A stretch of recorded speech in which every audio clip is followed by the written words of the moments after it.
Telat bertindak, Indonesia akan hancur. Sutoyo Abadi.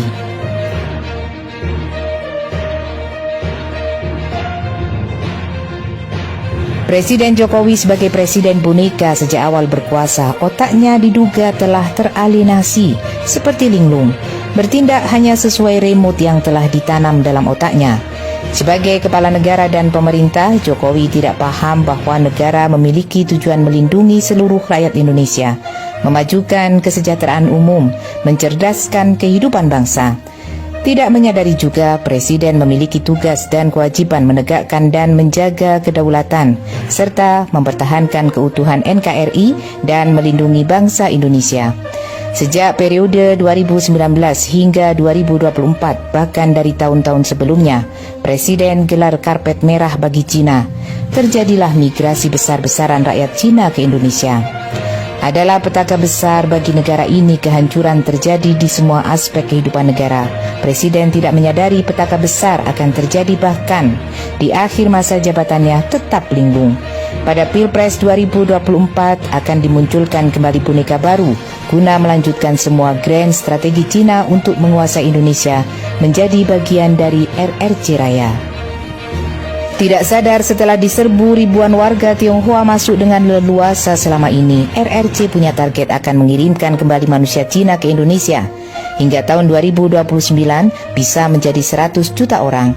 Itu sesuatu yang mudah setelah RRC dengan kekuatan oligarkinya mampu membeli semua pejabat negara dari pusat sampai daerah. Semua kebijakan mereka yang atur.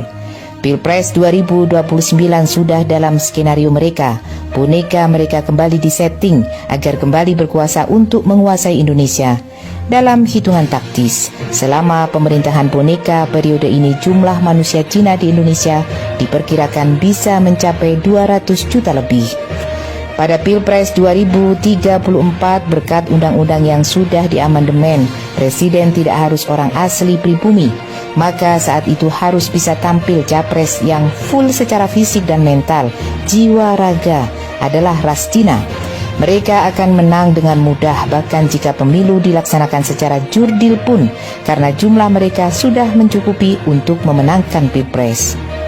Dalam kurun 2019 hingga 2034, seluruh aspek kehidupan di Indonesia sudah dikendalikan RRC. Secara spesifik, Undang-Undang Dasar 1945 sudah diganti, ideologi Pancasila sudah dihapus, komunisme dikembangkan, umat Islam target utama akan ditindas habis-habisan, bahkan akan dimusnahkan. Indonesia akan menjadi Uighur yang dijajah total. Pada saat yang sama, akan dibangun kem-kem indoktrinasi bagi anak-anak untuk dididik menjadi komunis sejati.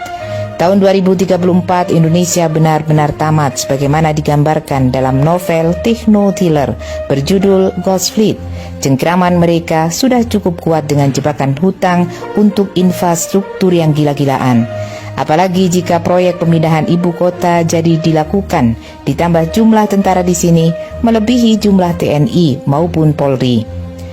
Bukan hoax dan omong kosong, semua itu benar-benar akan terjadi. Telat bertindak menyelamatkan Indonesia, dipastikan negara Indonesia tiba saatnya akan bubar, hancur. Indonesia akan hilang dari peta dunia. Semua tinggal kenangan.